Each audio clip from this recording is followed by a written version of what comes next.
Welcome to another week, another show of Hawkeye with me, Dave O'Hara. Thanks for tuning in. Got another great show lined up for you this week. I know you'll think so after seeing it. Joe Mershman going to join me here in just a moment for our Mershman Minute, but also Jordan Canzeri, former Hawkeye running back, great. Also David Eickholt, our Hawkeye insider. Can't wait to get to all that. But first and foremost, as you can see on the screen, I've located my buddy Joe Mershman. Joe, as always, thanks for joining us. And how's everything going with you, my friend? Dave, the Hawkeye sports are changing so fast. It's just like the landscape there out on the farm. Farmers are getting things planted. It used to be farmers had to plant 4 or 5 mile an hour. Now they got these planters that can go 10 mile an hour. I mean, they are getting seeds covered up with dirt, and we got a crop coming on. So all's good. Yeah, it really is. And oh, yeah, you're right. By the way, there are a few things going on in and around the Iowa men's basketball program, and we'll talk about that as the show goes, and little spring football, so we'll talk about that as well. But Joe, you've got that Cup of Joe, and again, as you see on the bottom of the screen, my information along with Joe's. Be sure to check out Mershman Seeds via social media for when that YouTube show comes up, Cup of Joe, every Saturday, and you can check that out. Joe, I know you got another great episode lined up for us this week, so I look forward to catching up with you in 2 weeks. Thank you so much, my friend. We'll talk soon. Thank you, Dave. Thank you. For Joe Mershman, that was our Mershman Minute, or Moments, Mershman Moments. This is Hawkeye with me, Dave O'Hara. We'll be back with more in just a moment. When you're a farmer, there's a lot of things you can't control, but there is a way to give your soybeans an early advantage. Mershman Seeds soybean seed treatment featuring Turpidity ST. An independent analysis has proven faster and more even emergence every time. Just look at the Mershman difference. Give your crop the boost it needs for a uniform stand. For the best yields, grow with us. Mershman Seeds. Welcome back to Hawkeye with me, Dave O'Hara. Thanks for tuning back in. As you can see on the screen, you got my buddy Jordan Canzeri joining us, former Hawkeye running back from 2011 to 2015. Hawkeye running back, great. I'll tell you, 984 yards your senior season, Jordan, almost 1,000. You had 12 touchdowns that year, had a great freshman year in 11, got nicked up in spring ball in 12, and then came back with a vengeance 13, 14, 15, that Big Ten championship game. We'll get into all that. But first and foremost, Jordan, thanks so much for joining me. And secondly, how's everything going with you, my friend? Oh, well, thanks for having me, Dave. We're real excited to be here, and things are going well for me, back home in New York, and still getting my time to go and visit Iowa when I can. So things have been really good. Thank you. Fantastic. Great. And thank you. As you see on the bottom of the screen, or just did, Jordan's information as well as mine. But Jordan, we talk about spring football, and I've talked the last couple of weeks to a quarterback that you played with. And of course, you had a couple different quarterbacks during your time at Iowa with James Vandenberg and then Jake Rudock and then CJ Beathard. So let's get into all that with spring ball. You've got a story about spring ball. Before we get to all the successes, of course, there are stumbling blocks. That's why it's athletics, as you nod with me there. And so talk about that tough spring, if you would, going into your sophomore year, and then we'll move on to more positive things, please. Yeah, thank you again. For me, spring ball, it can be a little bittersweet topic to talk about. To some people, it might seem, the story and everything that I went through was a negative, but it was definitely a blessing in disguise. So after I was able to start and play in the Insight Bowl freshman year against Oklahoma, that following spring ball, I was named the starting running back.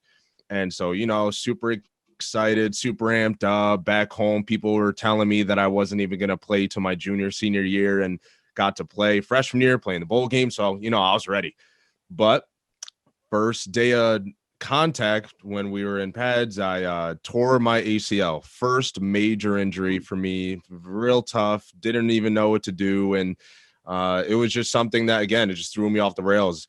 But luckily I had, great parents, my mom sending me Bible quotes, my dad just, keeping me up and positive, that I just took it as a challenge. I saw it as something that I wanted to come back stronger and faster and a better player than I was before. And I'm not 100% sure, but if my memory serves me well, I was told I was one of the fastest ACL recoveries they had. I think I was back at like 4.5 months, close to 5. But Coach Ferentz made the smart decision, redshirted me that year, and the blessing in disguise was, if it wasn't for that, I would not have been able to be a part of the 2015 Rose Bowl season. So it's definitely, again, something that I'll never forget, but happy that it happened and changed me as a person. You know, you're a 2,000-yard career rusher at Iowa. Again, as I mentioned, your senior year, that magical season, 12-0 of 2015, and losing a tough game in the Big Ten championship, but then going to the Rose Bowl. And, you know, a tough loss there again, but still, almost 1,000 yards your senior season, 12 touchdowns that last year. But you had, you know, you take a look at your body of work. You had to play, as we talked about, with 3 different quarterbacks, and we talk about spring ball. Everybody wants to create a controversy, or a lot of the fans or media will say, oh, is Alex Padilla going to get the snaps, or is Spencer Petras going to stay the starter, or is Deuce Hogan now the guy? And you played with that transition from quarterback to quarterback to quarterback, and you went through a controversy a little bit with Jake Rudock, and then moving into C.J. Beathard with Kirk Ferentz making that switch, and then Rudock transferring to Michigan. So talk about the transition, especially as a skill position player as a running back, what you have to go through with all that noise somewhat of quarterback changing, but also playing with different quarterbacks. That's got to be an adjustment as well. Yeah, when you're playing with you know, guys from different sizes, backgrounds, you definitely get, you know, a different style of play. But what is just as important as kind of how they play was that chemistry of the relationship you had.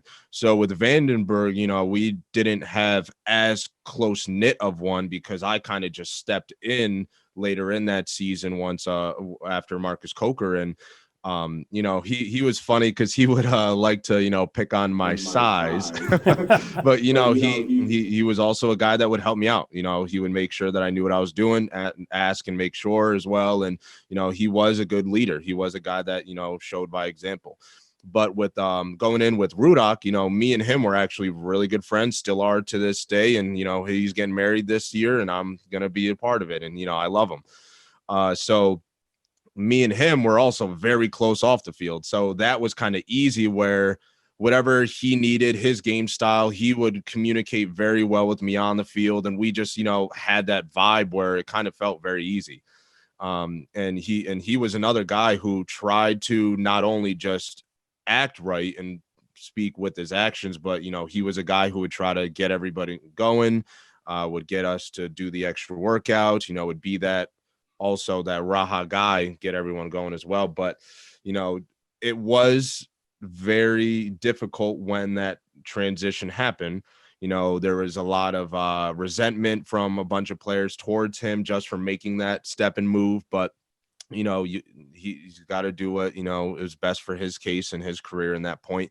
And then going in with knowing CJ was the next guy up, we were already pretty cool, but I just wanted to also make sure that he knew that, you know, yeah, Jake was my boy off the field too, but I'm here to win. I want us to win, and I want me and you to have a great relationship as well. And CJ, if anyone knows him personally and just see the type of guy he is, he's just super easy to get along with as it is, and a great guy as well. So I didn't really feel any tension, tough feelings, anything like that. He, again, was just a guy who wanted to win. So, and CJ was the same, making sure we had the extra summer workouts, getting guys in extra, you know, doing everything that he could. And it showed, especially with my senior season, his junior, us going 12-0, you know, he was a great leader, great character. He also was, you know, hell of a player with the way he ran too. So definitely was nice to at least see the differences in different players and experience the playing styles of several different quarterbacks. Jordan, I really appreciate you taking us inside that and kind of talking with the external with other players, but let's get back to you. That Illinois game, you had, as you're smiling, you know what I'm talking about, 43 carries, 256 yards. You know, I've talked to many former athletes at my time in Kansas City at Fox Sports Radio, either pro athletes, high-level college athletes like yourself. Do you realize you're in a zone like that? You know, you're thinking 43 times you carry the ball. For Kirk Ferentz, that's a lot traditionally. Usually he splits up his carries. You know, are you thinking, man, I'm getting tired, this is a lot? Or you're just in the moment, in the zone, and you're not realizing really what's happening, except I'm having a pretty big day. That's special, 43 carries, 256 yards against Illinois. Oh, thank you. Appreciate that. I did not know and did not feel it as well. And during that time, I think it was especially that 11 play drive. When I think, I got 11 handoffs consecutively, I think. But I did not feel like I was tired. It's something that I'll still never, to this day, I can feel, the noise and get the chills from thinking about it. But every time I got up, I could just hear everyone screaming and cheering. And also as well, just knowing what point in time of the game it was that, we really had to get the job done. My line was blocking unbelievable for me. CJ's making the right read. And coach is making the right calls. And I just did what I had to do and ran straight. So for me, I'd say it was a little easier on my part. But yeah, it was an amazing feeling. And I tell everyone, I don't care what anyone else says, we got the best fans in the country. So I would say I felt it the next day, but during the game, not at all. That is great to hear, and agree with you on the fans comment, that's for sure. So James, in the last couple minutes I have with you, Jordan, for this week in this segment in this show, talking about the quarterbacks and James Vandenberg and Jake Rudock and CJ Beathard. Now back to your story. What have you been up to? I know it's tough to close your college career out with two tough losses, the one to Michigan State in the Big Ten Championship, then of course the Stanford in the Rose Bowl. Then you move on to your tryouts and other things post your Iowa career. Let everybody know what you've been up to the last 3 years since your playing days at Iowa. Gosh, we're talking almost, 6 years now since your playing days. Mm-hmm. Oh, yeah. Been a while, but my knees would like to remind me. I'll give a little background from for those that don't know what I kind of went through. So it was tough for me being done after leaving Iowa, because I knew when it came to the teams looking at me, one, size would be the difference and issue, but I was hoping that, my play would prove otherwise. But so yeah, senior year was tough when going down after the Illinois game with my high ankle injury against Northwestern, missed the rest of that game, missed Maryland, missed Indiana, came back kind of, probably 65-70% against Minnesota, was good against Purdue, Nebraska. And then, as you said, re-injured during the Big Ten championship. And that was just a really tough loss, as we know. And again, in the Rose Bowl, I didn't feel close to 100, but asked them to, shoot me up with what they could, were able to, and just let me get out there. So I knew that going in that it would be tough kind of just for the resume. And obviously, looking, if I was able to be a part of those games, who knows what could have happened. But the one thing I will say that I've said in multiple interviews, but every time I get the opportunity, I love to just reminisce, is even though the Big Ten Championship and the Rose Bowl were two of the toughest losses that I've ever had to experience in my life, it was also very nostalgic because, again, with our fans best in the country, you can't tell me that you can find another team where at the very end of the game, even though they lost, you get standing ovations. Yeah. No one was leaving. Everyone stayed. And just to hear everyone cheering for us, it was just remarkable. And I even remember the Rose Bowl when, even though we're getting our hands together, about to take the Swarm into the locker room, I just stood there for a moment and looked around and just was like, wow. Yes, we lost. Yes, it hurts. Yes, it's painful. But just to soak something like that in is, something that I'm very blessed to have been a part of. So very thankful for that.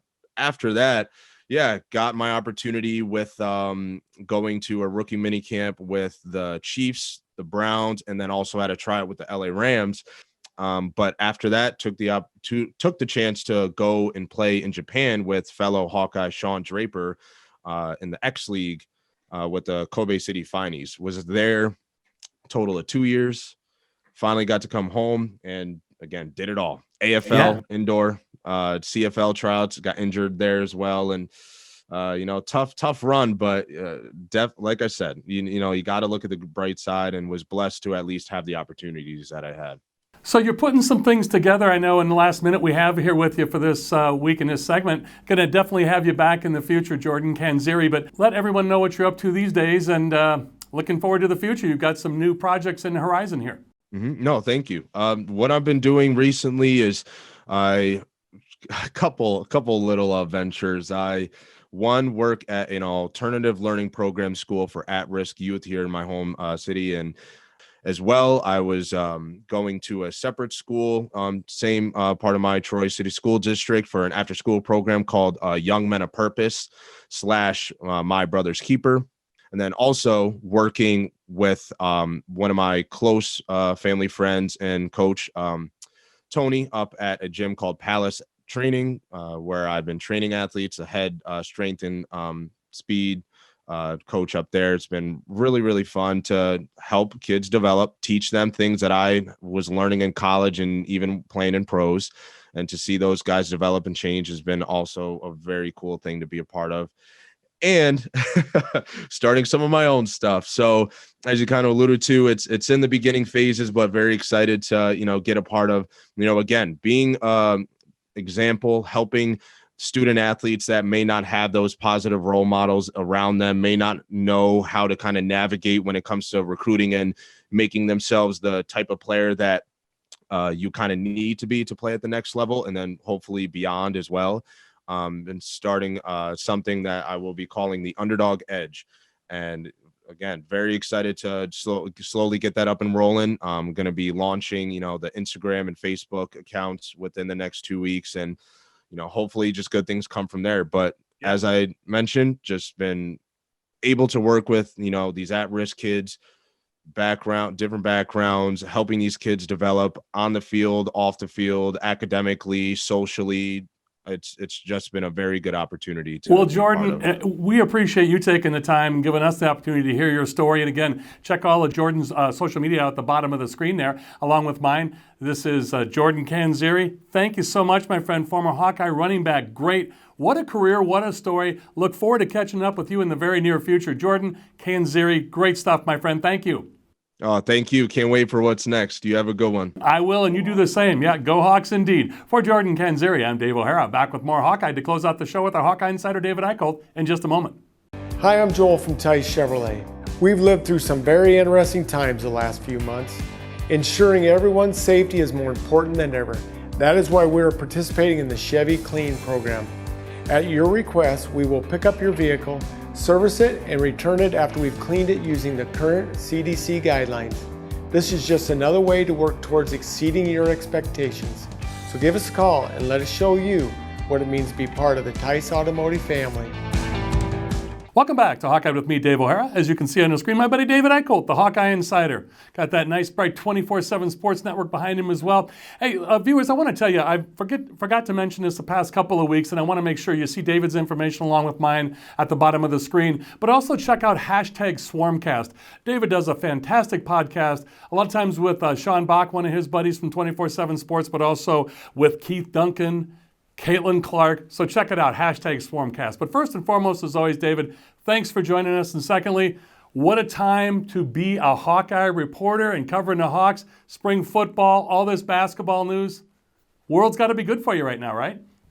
First of all, I appreciate the kind words about the Swarmcast. Yeah, those have definitely been fun to do, but you're exactly right. The weather's supposed to be great on Saturday. It'll be great to see fans there. It'll be great to see Luka Garza get an ovation, Caitlin Clark get an ovation, obviously the men's and women's team after the seasons that they have. So like you said, it's quite a time, very, very busy, but I'm grateful for it. And I think everybody else, along with myself, is very excited about it. Well, we record this on Tuesday afternoon, and this airs on Friday nights on TV and online afterwards, DaveO'HaraSports.com. So, David, we have a spring open practice that the fans and media can be at on May 1st on Saturday. But we have some details and business to take care of. We took care of the Swarmcast podcast, mentioned that for you, and you're very welcome. Well-deserved. Great stuff again. But we have some basketball news to get to. And speaking of Swarmcast, you had a nice podcast the other night talking about Jordan Bohannon is coming back for year six for the Hawkeyes. But a lot of other news in and around the basketball program. Before we get to spring football, let's talk Iowa Hawkeye men's basketball, please. Yeah, I think, we got to start right at the top. Jordan Bohannon obviously coming back is massive. And I think that anyone who does not think it's a good thing for Iowa basketball, I don't know what team they're thinking they're going to watch next year. Iowa has a lot of young athletic guards, but I'll tell you what, there is a serious lack of outside shooting. And I think that we touched on this last week, Dave. We talked about who's going to be the top 3-point shooter. Jordan Bohannon coming back, he's going to be the starting 2 guard. Joe Toussaint's going to be the starting point guard. And Jordan said one of the main reasons why he thought about not coming back for the most part was he didn't want to take away, opportunities from Joe Toussaint, who's patiently waited, from Aaron Eulis, who's going to be up and coming. And obviously Tony Perkins, I think, is going to be a great backup 2 guard. I think his shooting still needs some work, but the athleticism, the defense is there. But Iowa needs veteran experience though too, Dave. You thought about last year, how old that team was. That's how young they would have been this year, besides Connor McCaffrey, who is still recovering from the 2 torn hip labrum. So Jordan Bohannon coming back is massive for this team. It's going to help space out the offense, provide some good leadership. And, I know not a lot of people want to talk about the name, image, and likeness bill. And everybody talked about, oh, why is he coming back in the NCAA system if he hates it so much? He doesn't hate being able to play college basketball. He hates the NCAA's regulations. And what better way to take on the NCAA's regulations than within the system itself? Because had he moved on, Dave, they would just, be not to have this pun, but they would have just shoot him, brushed him under the rug, like the one that him and Nicholas Baer went viral for a couple of years ago. That's right. So again, a great thing for Iowa basketball. Jordan Bohannon coming back. It wouldn't have happened had CJ Frederick returned, though. Let's keep that in mind as well. Yeah, and I wanted to talk to you briefly about that, and I don't want to put your feet to the fire, but I would ask you this with CJ. So much has been mentioned. Why did he wait so long? Why didn't he let Fran know earlier? It's bad enough he's leaving, but, Fran couldn't go after guys. And I want you to also talk about the new addition the Hawkeyes have as a big man as well. So let's talk about that addition, and then I'll let you say whatever you're able to say about CJ, why it was so late in the game, so late in the season that he decided to leave. So yeah, Philippe Rebracha, the North Dakota big man, has 2 years of eligibility left. What a massive get, Dave. I mean, I said this. I think he's the most important recruit in the Fran McCaffrey era. And I know people may kind of scoff at that when you think of guys like Mike Gazelle, like Adam Woodbury, like Tyler Cook, but Iowa seriously needed a big man. They desperately needed one, and they needed a quality one. Rebracha, 17 points, 8 rebounds, scored in double figures every single game last year, besides one for North Dakota last year. Brings a lot of good veteran experience, leadership, inside out guy, 36% from 3-point range, 50% from the field. He'll fit in well with the Iowa offense. I really like what he brings to the table. And I don't think they're going to go after another big man. I still think they could, but I think Iowa anticipates Riley Mulvey, the newly reclassified 2021 center, who is officially signed now, by the way, to play 10 to 15 minutes a game, be a big time rim protector. Offensive game still needs some polish, but I think he can come in and be sort of that defensive presence for that team. So, like you said, I think that's a huge get for Iowa basketball. And after a couple of weeks of sort of bad news, it's a turning for the tide, so to say. And as far as CJ Frederick's situation, again, I think people are overblowing the rumors that happened during the season. Jordan said today when we talked to Jordan Bohannon, he said it was not a distraction at all. Nobody even really knew about it till after the season. And again, I'll go back to this point, Dave, that CJ played through plantar fasciitis for 2 months, including in the NCAA tournament. You can argue about how effective or ineffective he was or whatever. If he was halfway out the door, he would not be playing through plantar fasciitis. That's at least my 2 cents about it. And I don't think he fully made up his mind. In fact, I've been told he did not make up his mind through people that would be in the know about. He didn't make up his mind till the middle of April. And then, he came back, he talked to Fran, and he just told me elected to go a different way. Why do you think that was, though? Do you think it was just a change of scenery? And again, I don't want to have you out your sources or go too inside here, but just off the top of your head, why do you think that? What was his mitigating or deciding circumstance? I think it's a combination of things. I think that, you think about who he signed up to go play for. Play with. I still think Joe Wieskamp's out the door. Luka Garza is gone. And by the way, again, Joe Wieskamp, that's not official. I do think that he has played his last game as a Hawkeye. Jack Nunge is gone. These are his close friends. And with the lack of perimeter shooting that, again, this is part I'm speculating about. Think about the lack of perimeter shooting on the floor. If Connor McCaffrey and Joe Toussaint come back and they play on the floor at the same time as CJ Frederick, again, 2 guys do a lot of things well on the floor for Iowa. They're not proven perimeter threats. Who are they going to guard on the perimeter? Everybody's going to be attached to CJ. How many open shots would he have gotten?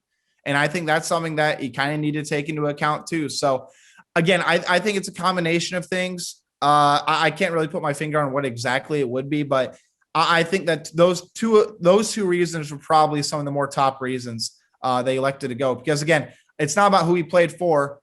I sort of think it's the way everything unfolded. And I'll also throw this out there.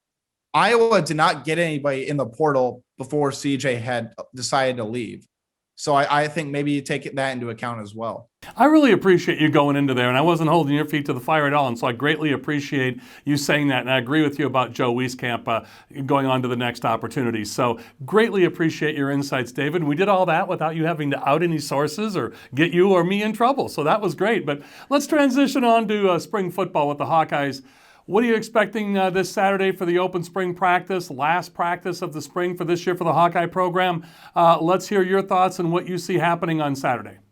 Yeah, I think the biggest thing I'm going to be looking for, Dave, is my notes from 2 weeks ago and applying it to what I see on the field 2 weeks later, because I want to see if guys can continue to make strides, who's looking better, what are some of the units like. I'm hoping that some of the injured players that didn't participate on April 17th are allowed, are medically cleared and able to play on May 1st.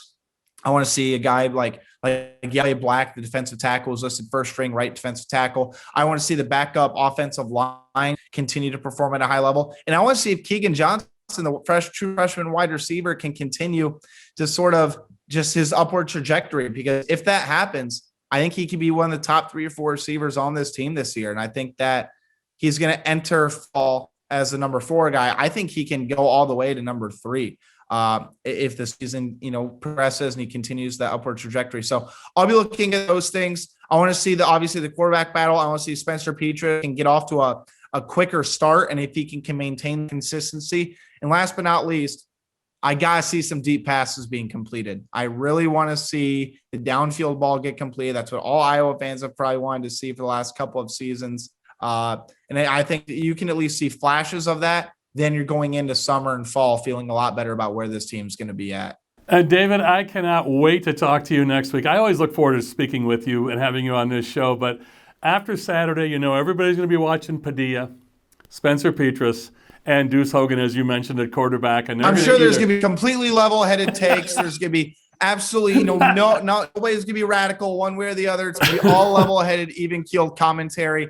And, there won't everybody's talking about how Iowa's going to go 15-0 or 0-12. There's going to be no in between. So that's exactly where I was going and why I'm laughing so heartily with your fantastic sarcasm there, because, tongue-in-cheek, no one's going to be looking at the quarterbacks. That's the naysayers are going to do their thing. Those that are looking at it legitimately, they'll do their thing, but we won't know anything more until the fall, like you mentioned. But it will be interesting to see if Padilla can play as well as he did a couple of weeks ago, if Deuce Hogan can do the things he did, and if Spencer Petras can rally back from that rough start he had the other spring practice a couple weeks ago. But other than that, there's going to be a hyperbole on every side of the ball. Cannot wait to catch up with you and talk about that and the ever-popular much, much more. Our Hawkeye insider, David Eickholt. See all his information at the bottom of the screen there along with mine. But please also be sure to go to #SwarmCast, his fantastic podcast. David, my friend, thanks so much as always, and I look forward to catching up with you next week.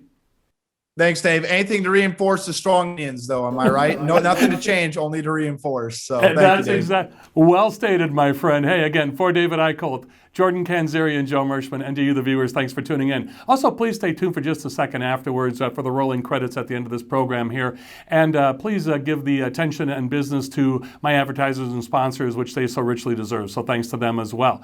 And again, be sure to stay tuned for the listings where we're going to be going statewide on the rest of the TV stations throughout the state of Iowa soon. So I'll have that listed, DaveO'HaraSports.com. And again, thanks to you for tuning in. For Hawkeye, I'm Dave O'Hara. That's all from me. Thanks to all of you.